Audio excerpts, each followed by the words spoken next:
Welcome, this is Michael Schutte for the course Digital Painting, Fantasy Landscapes and Photo Bashing. And by now you know how to set up a new canvas.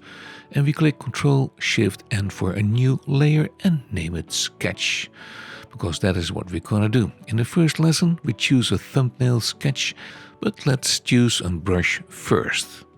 And like I told you before, with this course comes a whole package of cool brushes, but Photoshop provides a bunch of interesting brushes also. Let's take a look. We click on brush settings and there is a whole lot of brushes. I would advise try them all out and make notes which ones you like the most. And it might be more than one, I can guarantee that. A lot of famous designers love, however, pencil number 9 to sketch with. So let's try that too. I know we had the thumbnail, but we're gonna make a new clear sketch. Let's hold Shift and we draw a perfect straight horizon. As we want soft rolling hills as in our reference board, we draw a mountain line. And I must say, this pencil number 9 is not bad. It feels like a real pencil. We draw another mountain, and to create perspective in our sketch, we draw a road coming out of the corner just like we did in our thumbnail. And what does it go to? Well, nobody knows. From the other corner, we can draw a river or canal like we planned in our thumbnail. But we wait with the temple. Let's talk about colors first. In our intro lesson, I showed you how to use the color picker. That might be a bit difficult when you are a starter with Photoshop, so let me show you how to create a library of cool colors to make life easier. Click on Windows in the taskbar, scroll down to Library and click. And we have a color library. I set up some basic colors like a light mountain color, a ground color, shrubs, and a whole bunch more. Let me show you how it works.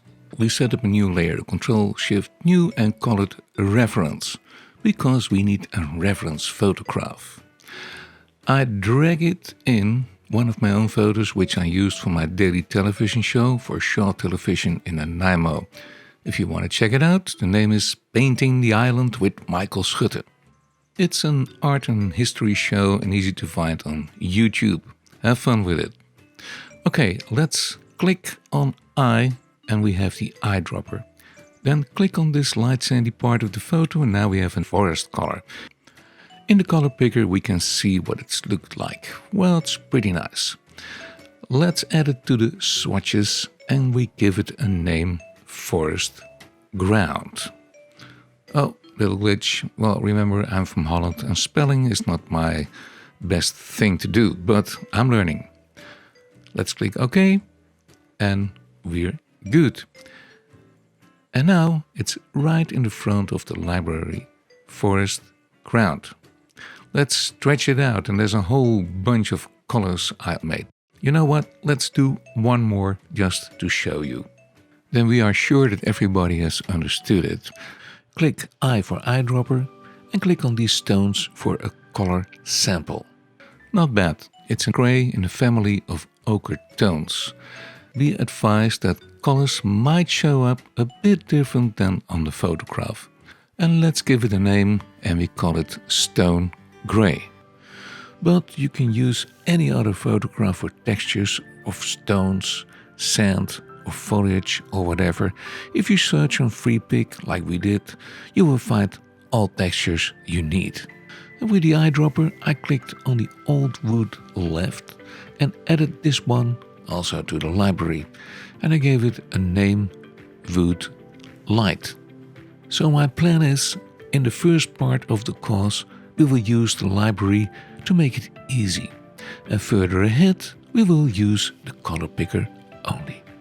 Let's go to the next lesson.